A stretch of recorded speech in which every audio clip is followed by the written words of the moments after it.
semester. We are group 7, and I'm Sam. I'm Maddie. I'm Aaron. And I'm Shelby.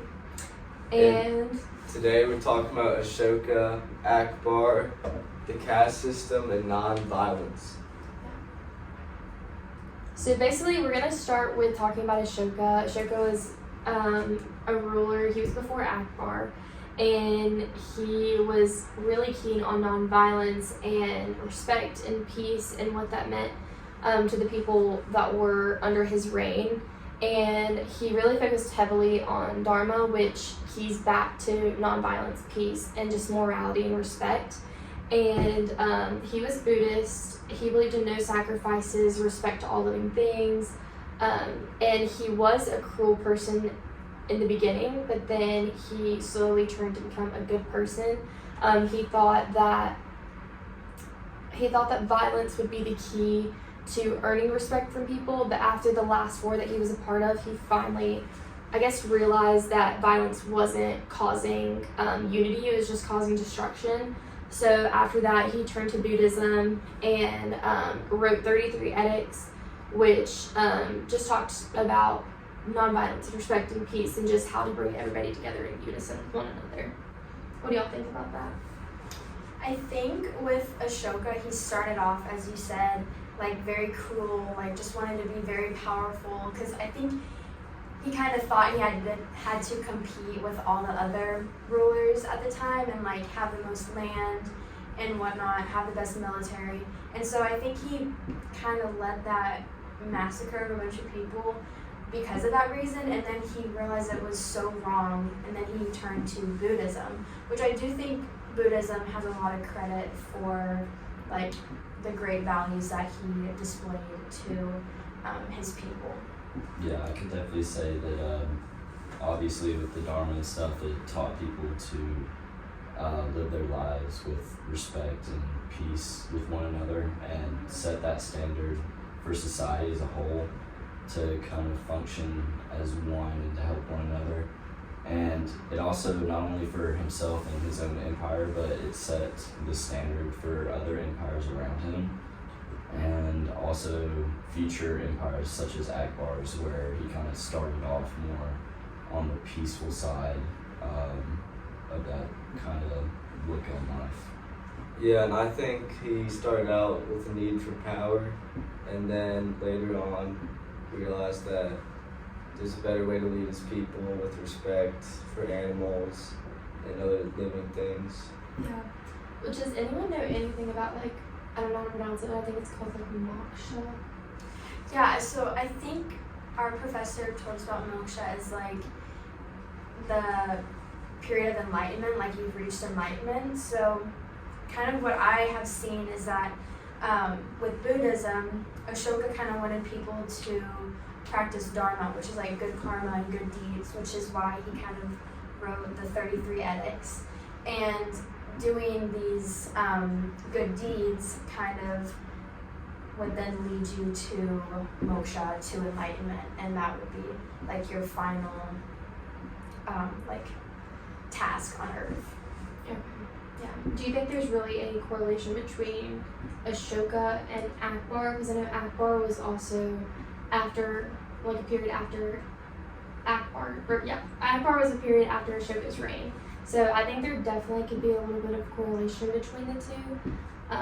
Definitely with Akbar, because Akbar, I mean, he was known to be a great leader. He was known to, be great for his people, and he was Muslim, but then, for a little bit of time in his life, and then he just kind of realized that all religions are important and that everybody needed to be heard and seen, which is why he had that one conference that brought all the different religions together so that they could talk to one another, which is why he had the book on divine faith. And so he just had a big tolerance for religious tolerance, and he was very anti-drugs, anti-alcohol, and I just think there's a lot of correlation between Akbar and Ashoka. Like, What Ashoka did that led to Akbar's actions. Yeah. You kind of think, I wonder if Akbar kind of knew about Ashoka, and if he kind of wanted to follow in his footsteps, but there was so much time in between like their two reigns, so it's very interesting to see kind of the correlation between their similar values.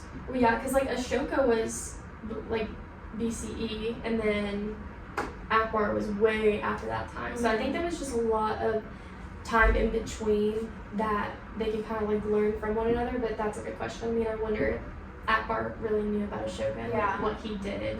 I mean, they both had religions, like tolerance and stuff towards other religions and stuff, and that's something they both believed. That's one of the things that was very similar, I guess you could say, is they both had their individual beliefs that they thought was more superior to others, but they also gave that freedom and that option for others to explore religions and be able to see out other opinions and Yeah. too. Yeah, and they both cared about their people and wanted them to follow the same ethics that they followed. Yeah. So.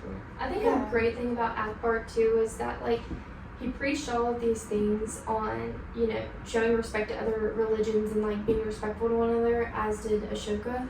But I think they were both really good about saying these things to their subjects, but also like showing it in their daily lives as well, and like being an example to their people.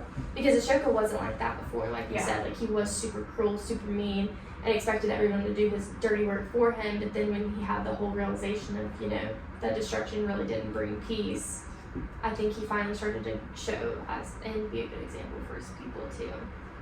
Yeah, definitely. And I think another similar value that they wanted to instill on their subjects was like the concept of nonviolence. Like before Ashoka's time, you know, there was ritual sacrifices and, you know, just not, I don't think there was really a concept of like life and morality and stuff. It was like just kind of, you know, not caring about others. And then and Ashoka kind of led this movement of let's stop ritual killings, let's stop killing animals, let's be vegetarians. And Akbar was also similar in that way. Just respect for all beings. Yeah, and once again, go back to that societal piece, like with respect to others, going to the caste system where religion was really based off of purity and stuff like that, and it separated society as a whole. I think that kind of showed that you show respect to someone no matter who they are, and that kind of, I guess, outplayed the caste system of the time, because that was a huge thing back then. It was very strict to where, depending on if you were Hindu or Muslim, they used it for societal norms and status versus religion beliefs. So what I remember from class was the caste system was based off of the human body, where the most pure forms of people, I'm trying to think of the name, I can't think of Brahmins. Brahmins, yeah. And they were the head, basically, because they were known as the thinkers. Then you went to the arms, as anybody knows what the arms is called. I can't quite remember. The No, but I- Kshatriyas or something like that. Maybe. Does that Okay. sound familiar to you guys? Kind of, I'm but probably saying it wrong. they were known as the doers, and then there was the stomach. Anybody? I don't know this off the top of my head for sure. Vashyas or something Yeah. like that. Vashana. I don't That know. sounds familiar. Yeah. Sounds good. Something with a V, I think. But they're known as the stomach agricultural workers, I guess. And then there was finally the feet, also known as, this one I know for sure. Maybe it starts with an S, I don't know. Yeah, the it starts with a Sudras. Sudra. Yeah. Yeah, Sudras. And basically, they were not respected. They were just known as the working class, like slaves and stuff like Yeah. that as well. Yeah. But I think like do y'all think that Ashoka and Akbar like believed in the caste system? Because obviously that was a huge thing back then. Because like even now in modern times, like the caste system, it got abolished in the 1950s, and like they don't really use it anymore. But like I think some people still practice it, but it's not like a public thing that you like have to practice. Yeah, I think they both did believe in the caste system. I don't know, what do you Like, I think they believed in it, but they didn't agree with the negative impacts that it had. Yeah. And like the separation. Like with Ashoka, he maybe more so believed in like the purity aspect of it all. But he didn't want to negatively treat people just based on that. And then like Akbar, he kind of saw the caste system more as like a social status, and he wanted to kind of create ties with like the higher status because he was coming in as a different religion. Yeah, I agree. And I think like to like looking back, because the Hindus started the caste system, did they not? I Or think they were a did. part of I starting think it. they did. Yeah. Yeah. And so I think they started it, which was it. When it first started, it was mostly like religious purity, like being religious. So like if you were at the top, you were super religious, and like down toward the bottom, or it was mostly like purity. So like if you were at the top, you were super pure, and at the bottom, like you weren't. Even to the like extent of earlier, I think we were also speaking on like if you were at the bottom and you came in contact with someone at the top, like even making eye contact, like they would have to, you know, Be cleanse cleansed themselves for multiple times, days. yeah. Because it was just such like a huge thing back then. And then like when the Muslims came in and like they kind of like took over the society in a way, like it kind of transformed the mind of the people. I think they had more of a social status. So like this is my social status. This is where I work. This is what I do. And It's like kind of more of a modern way of looking Yes, at it. They yeah. didn't really, not to say they didn't care about religion, but it was just something that became a societal norm yeah, to base hierarchy off of something that was already in place. yeah, Kind of like a human evolution bias yeah, in a way. Yeah. I would say definitely the more richer families actually would have arranged marriages most of the time. So most of the time, if you were in a rich family back then, you would be arranged to be married to another rich family in order to keep your family's wealth in the family. Or in very rare cases, I think I remember our professor speaking about it is possible to marry up in class. But you But can't marry down. Like You sort of. was that based off of gender? I think Or- so. I can't remember, I don't I know. can't remember.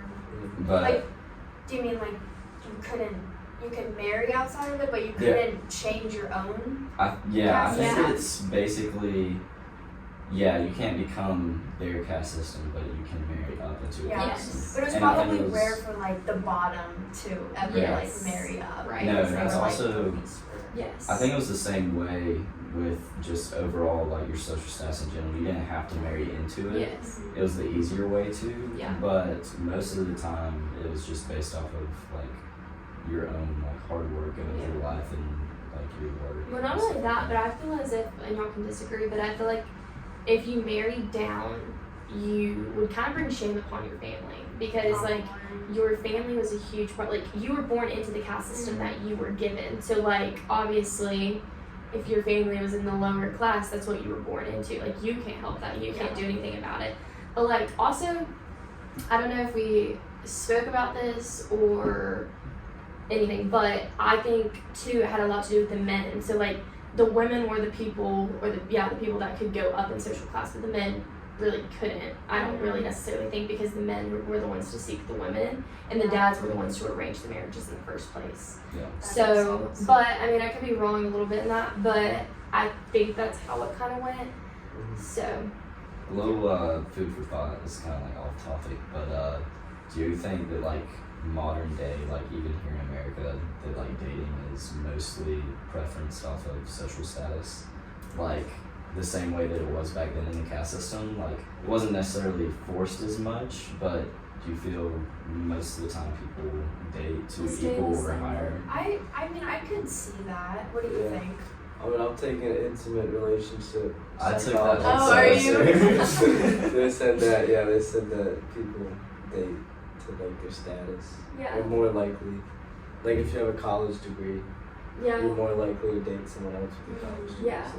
Yeah. Which Do you that guys- makes sense. yeah, I it think that does. makes sense. Do you guys think that like that's kind of how it is now in like India today, and like how they've kind of evolved? Do you think they're kind of similar to how we Yeah. are, and like the caste system is still there, but it's more like you just kind of have the I think it's honestly Stand just yourself. human biology Yeah. to like long for more Yeah. and to like want better all the time. So Yeah. I would say for sure. So the caste system isn't only just like this thing we look at, it's like a system that was created. It's just something that's always been there in a Yeah. way. Yeah. yeah. I think agree. too, like even in America now, like I mean, obviously America doesn't use the caste system, but I mean, there definitely are still people like Muslims, Hindu, Buddhists, like people within America who believe those certain things who probably still arrange marriages for their children so that, their children can have a better life or like, I mean, it really just depends. I don't think it's something that is halted outside of India, but also I think why it got abolished in the 1950s in the first place is because they realized like it wasn't sustainable for the society. Yeah. Like you cannot go anywhere. You can't do anything with that. You can't evolve as a country. Yeah. Not only that, but they were probably looking at other places such as America and realizing, like they're evolving really rapidly, super fast. Like why aren't we doing that? That's Maybe true. it's because we're relying on things, that were created thousands of years ago that no longer sustain to the technology and the industries that are being built now, Exactly. And I kind of think also the reason why it was abolished was because so many different religions now live there. So like it's not a caste system just based on like purity that the Hindus believed in. It's like there's so many, like there's Muslims, there's Christians, there's Buddhists, there's Hindus. There's so many religions there, and a caste system kind of just keeps dividing people. And I think maybe people saw that and wanted to unite the people so people could feel more inclined to show their good ideas and help society prosper.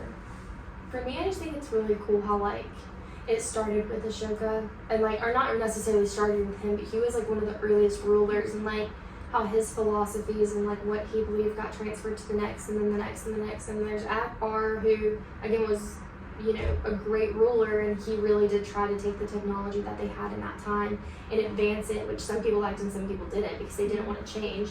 But I just like how that was transferred, and then like you can just key back in nonviolence to both of their reigns and like seeing how they wanted to accomplish that. And then now even seeing it in the caste system, like no one wanted, I mean, not saying that the caste system created violence because it didn't, but it wasn't sustainable anymore. It didn't help.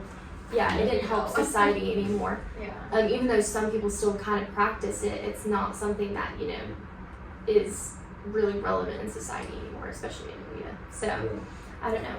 I would also kind of like to go back just to kind of dig deep into the caste system of what it originally was. I did say the original body parts and stuff like that, but there was the people that were untouchables back then, and they weren't even necessarily considered a class in a way. Do y'all know some details about those kind of people and what they went through? I mean, I think in some people's eyes they weren't even seen as people. So the untouchables were like the lowest. They were correct? like the lowest Okay, level. Like they weren't even considered to be Which is so human. sad. Yeah. Like I remember watching the video that we watched for class, and like they would be living on the streets, and like it isn't like, oh, you can do something to help yourself get out of that. Yeah. But it was like you're born into that, you can't leave. They weren't even considered like to the level of slaves and stuff. They were below slaves. That's crazy. Which is almost, it's like almost like slavery was is like like- at that point to where you're not human anymore anyways. It's like you're below that to even exist. And And they I- couldn't get out of that. No, I guess not. Like I think back then, like it was really severe. Like you were born into that, and there was no hope of getting out of it. Well, I You think could that not also better just keys yourself. back to like what we were talking about earlier, like walking down the street and making eye contact, let alone Exactly. touching that person, Yeah. let alone helping that person. Yeah. Because I mean, it took forever to like, because you could like maybe work your way up through marriage, but like you also based on your actions could get booted down in the caste system as well. Yeah.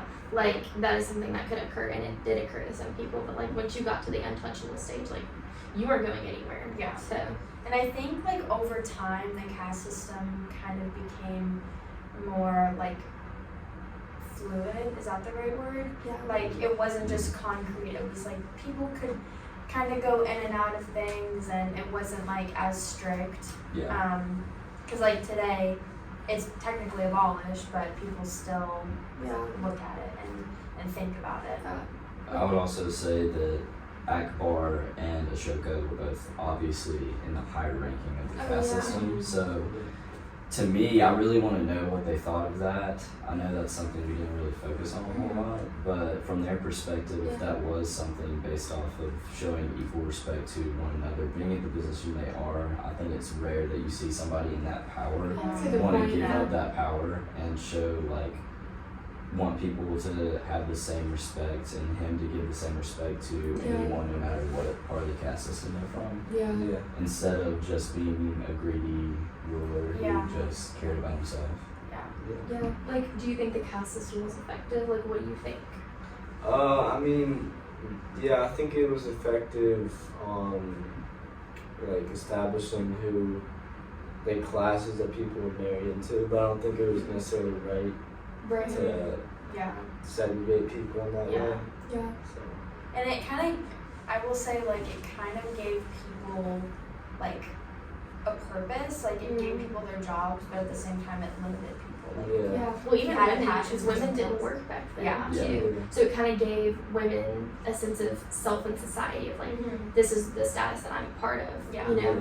So because they couldn't really do anything, they were solely based on the men and like who their dad like wanted them to marry. And marry Yeah. them, Exactly. them, Yeah. It was kind of all a part of just like setting the example, I guess, Yeah. between Akbar and Ashoka.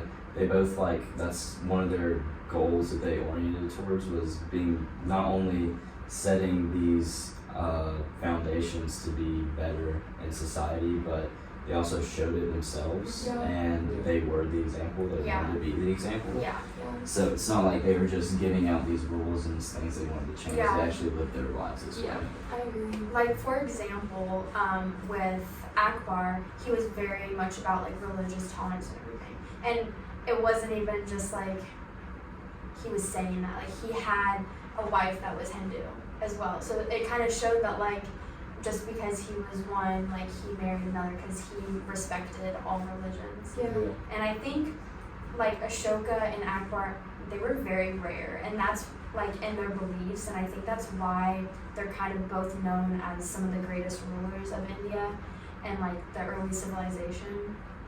So I think it's kind of important to keep in mind, like, these good values and, Yeah. like, I agree. what helps society and what hurts it. Yeah. Well, I think this was a good conversation. I think we all Very gave summed up. really good like Yeah. key points. Yeah. Yeah, I'm glad we had this conversation. I think it was really Yeah, good. good job, Professor, guys. we will get you our bibliography and the sources that we use at either the end of this video, or we'll submit like a little paper on the end. We weren't really sure how you really wanted We us to mainly go just about that. use the textbooks. Yeah, we Yes. used the textbooks, but we weren't sure how you wanted us to go about that because in the example video, they didn't have the bibliography. So we'll either try to maneuver it with like an iMovie and put it at the end of this clip, or we will submit it on a doc by itself. But you'll see after this, I guess. Yep. Bye! Bye. Thank you.